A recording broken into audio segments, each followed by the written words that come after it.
The headlines, the issues impacting you and your family. This week in Cincinnati on WCPO 9. Welcome to This Week in Cincinnati. I'm Tanya O'Rourke. Today we're going to cover issues from the Brent Spence Bridge to solar power. But first, we would like to bring you two reports from a series WCPO 9 News did this week on the pandemic, the vaccine, and race. Lisa Smith looked at the struggles Black seniors have faced, but we start with Larry Seward. He talked to influencers, popular with millennials and Gen Z, and tapped into the debate you need to see. Club DJ and 101.1 The Wiz on-air personality. Yo, what up, though, man? It's DJ J-Do, the live. Corey and Wilson holds beliefs. I feel like it was a rushed process. About coronavirus vaccine shared by enough peers. I also have my sister in here with me, Miss Tropicana. That friend and fellow DJ, Tropicana, works overtime to remix. Is she on you? Yeah, she's on me heavy. Like, you know what? Just shut up and get the vaccine. And I'm like, wait a minute. We don't know what's going to happen. It don't matter. You're not going to get COVID. I find myself talking about COVID to people every day now because it's just something that I am really passionate about. And I just want to educate my peers so that we can move forward, like, as a community. Every other weekend, Trop co-moderates vaccine town halls, and online, she's anything but shy with her 33,000 Instagram followers, whom she interviewed to give us a sense of the challenge public health officials face vaccinating millennials and zillennials. I want to know your honest opinion. For real, this COVID is something serious. If I wasn't 25, and I could go get that, I would be there. As a realtor, I was essential, so I've been moving around anyway during this whole thing. And, I encounter a lot of people, right? So my mom had heart surgery in October, and I pretty much take care of her. So I don't want to get something and then bring something back to her, I'm getting a whole lot of no's. Y'all don't want to get this vaccine. Do y'all just want to stay in the house forever? Or y'all just really not comfortable with the idea of the vaccine? I can't get no vaccine, though. Why you can't? Tell me why. I think I already had COVID-19 for one, so I think that it's going to be pointless. But vaccines, you can opt out of vaccines and still live. Nobody wants to catch COVID, or nobody's really out here feeling like they're Superman and they can't get it. We got to wait and see the outcome before we just go out and inject the vaccine in our bodies. That's the problem with a lot of young people, where it's like we don't have enough facts to go off of. Once I find out, more information about it and see the effects it has on different people, then yeah, I definitely think about getting it. But right now, it's a no for me. My initial thought was, I don't want to take this vaccine. And I don't want to catch COVID. And it was the same thing as everyone else, kind of just looking on social media and saying they coming up with this too fast and, the things that they say. I think that in this culture, we are at a huge battle with misinformation from social media. The doctor who created the vaccine this time is a Black woman. She's 34 years old. She's us. I have a 5-year-old now, and he was born prematurely. I wanted to educate myself so that I could be proactive in protecting my baby. It's so important that you do the research yourself to learn and take advantage of these resources that are available to you. J-Do believes in education and masks, but needs time if he's ever going to change his mind. Larry Seward, WCPO 9 News. The Hamilton County Board of Elections has been one place to go for the COVID-19 vaccine, but some residents are getting their vaccines without even leaving their vehicles. People do fine with the vaccine. Seniors like Barbara Nichols. As long as I don't look at the needle, I'm good. And Vanessa Tye. It seemed like it took us a long time for them to get back to us with the shot, because I had been put in for it, but a lady called me on the phone and told me to come on down. The bus is outside waiting. About 2 buses a week take seniors to the Board of Elections vaccine site. It's one way to close the gap between residents of senior apartment buildings and the vaccine. I made up my mind because I'm an active person. I like to go. And I said, well, maybe if I take it, that would protect me. For many seniors, there are 2 obstacles that keep them from getting the vaccine: transportation and technology. Transportation has been another barrier, and we've been providing from the beginning free transportation for any senior who is unable to get to a vaccine appointment themselves. The Council on Aging is among the agencies working to help seniors get access to the access.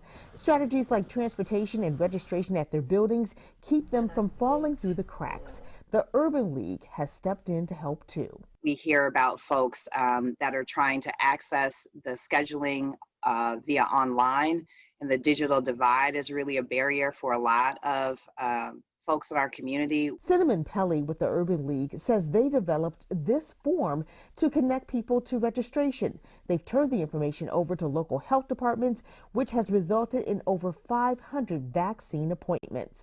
Local jazz artist Kathy Wade was one of them. The process with the Urban League, once I signed up, the next thing that I got back was, now pick a time, and this is the location that you're probably going to end up at. Local and national statistics show a disparity in African Americans getting the vaccine. In some cases, it's access barriers. In others, it's trust. There was a lot of angst and fear around not being the target of unscrupulous practices. But those who have gotten the shot are encouraging others. If this is the solution, then we have to step up and take it. Because we can't get to the other side unless we're all getting there together. Lisa Smith, WCPO 9 News.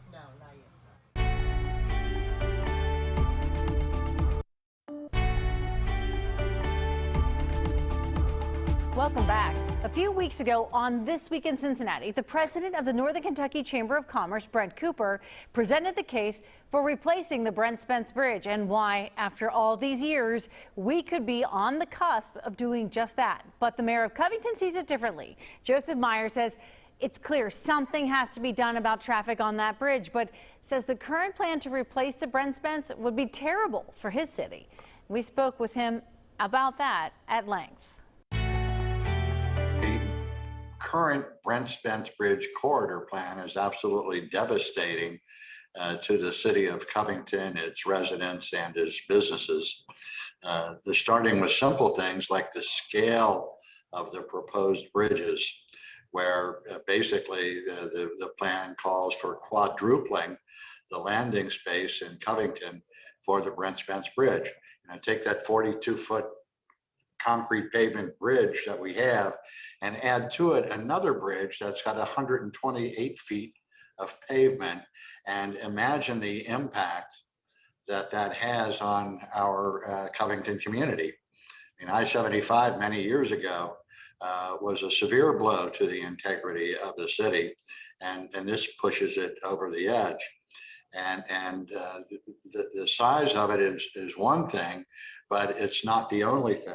You know, the next issue that's confronting Covington specifically is the whole concept of diversion. We know there will be a lot of diversion during the construction period, and that'll be bad enough. But if tolls are part of the funding equation, then the studies that were performed by the Kentucky Transportation Cabinet indicated that about 77,000 cars each day would get off of I-75 to avoid the tolls. And that large number of cars puts immense stress on our existing infrastructure. And there are no resources to pay for upgrading our infrastructure. And I don't know if you can put a price on the destruction of quality of life. This project is really consists of three parts. The approach in Kentucky to the bridge, that's going to cost about 630 million. The bridges, plural, themselves, about 700 million.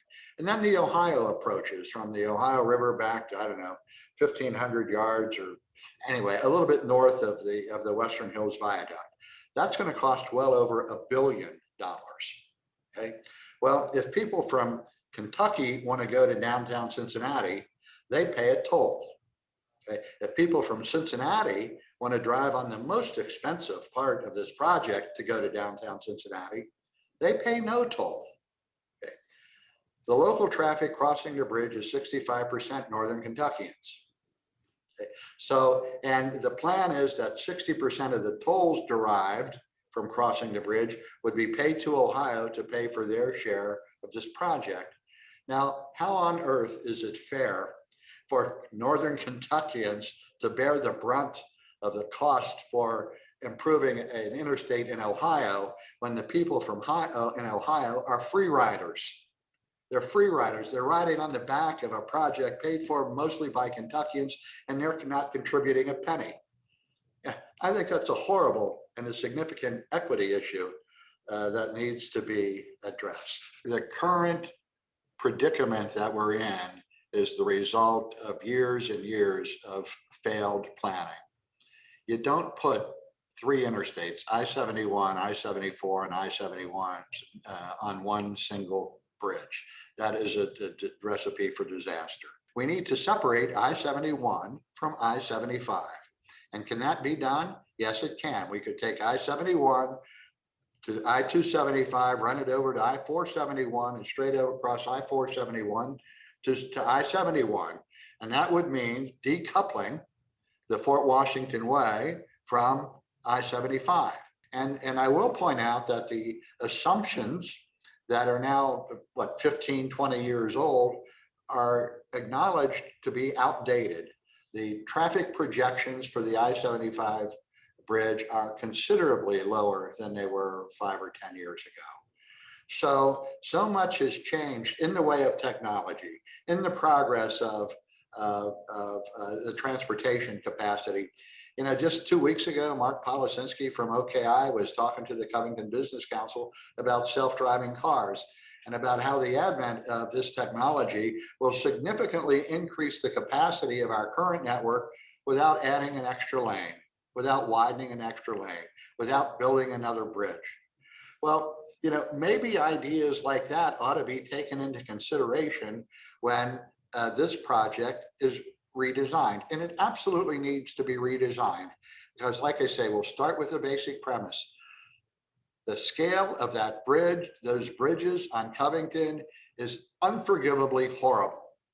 The rest of the nation is reducing the impact of interstates in their urban core, and then this one proposes to quadruple the amount of space that it takes when it lands in Covington. That's not the future, that's the past. This is a decision that we're going to be dealing with for 50, 75 years. Can't we do it right?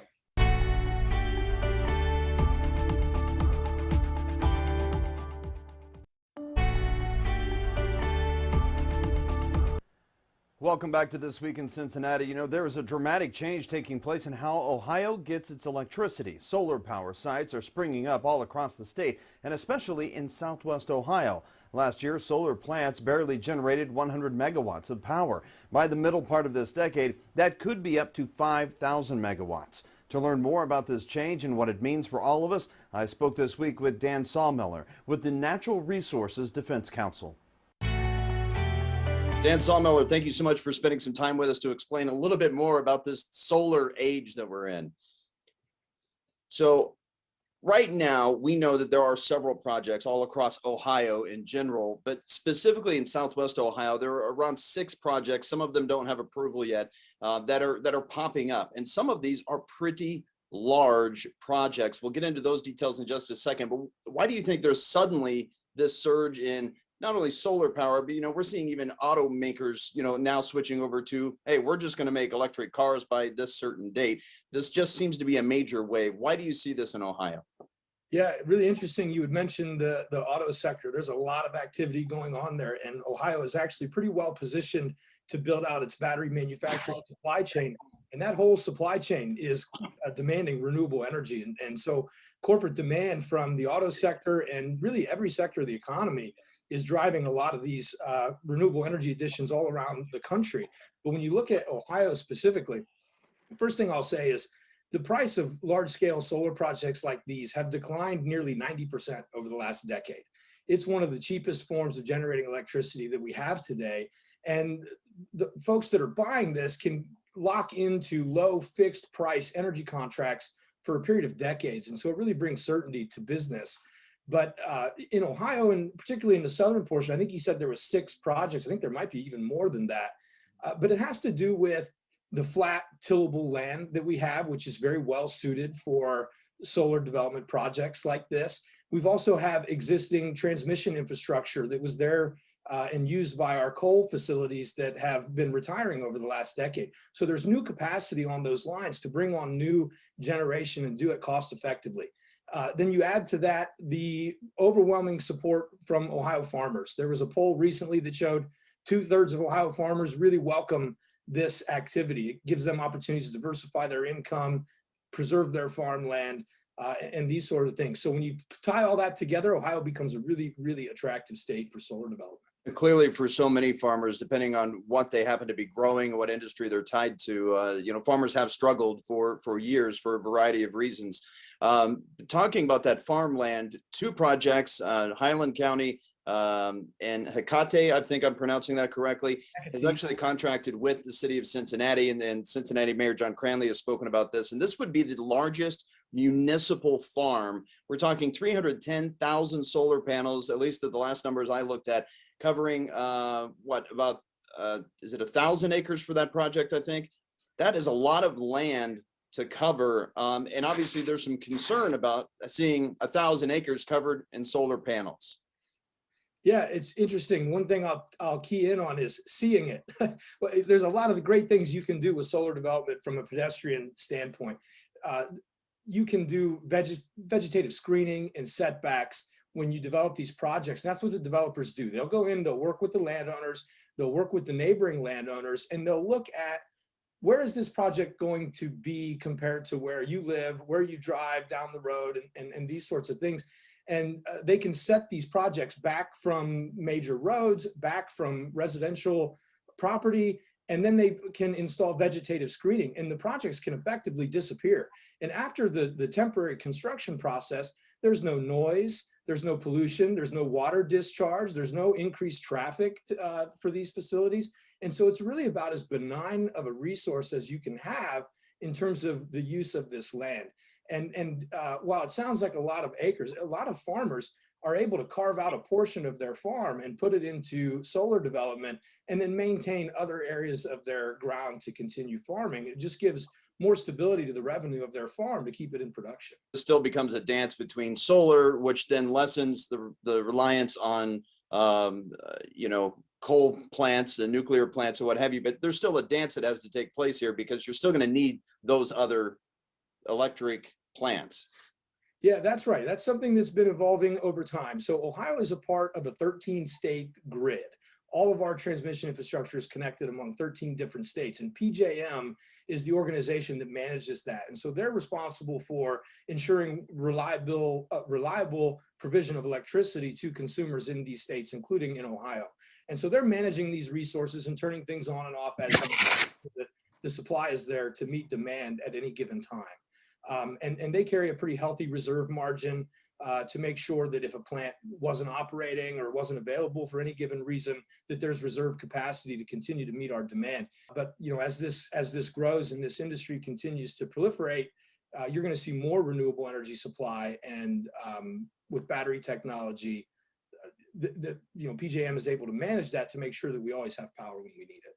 So, Mr. Sawmiller, real quick, what's a website people can go to find out more details about what's going on in Ohio?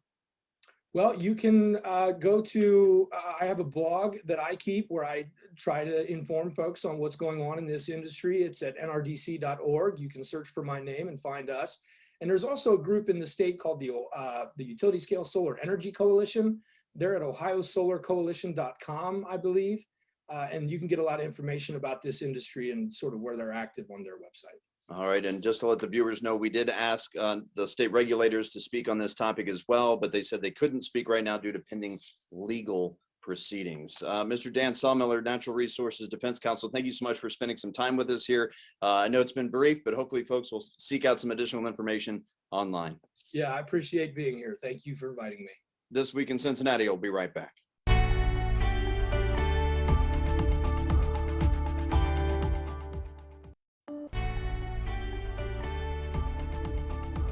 Vaccine eligibility will expand across the tri-state on Monday. In Ohio, anyone older than 16 can now get a shot. In Kentucky and Indiana, everyone 40 and older becomes eligible.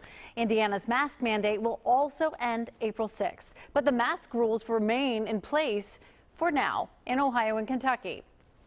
That's all for This Week in Cincinnati for this weekend anyway. So please join us for breaking news, weather, and sports at 6 and 11 tonight on WCPO 9 News. And we're always updating your headlines on WCPO.com.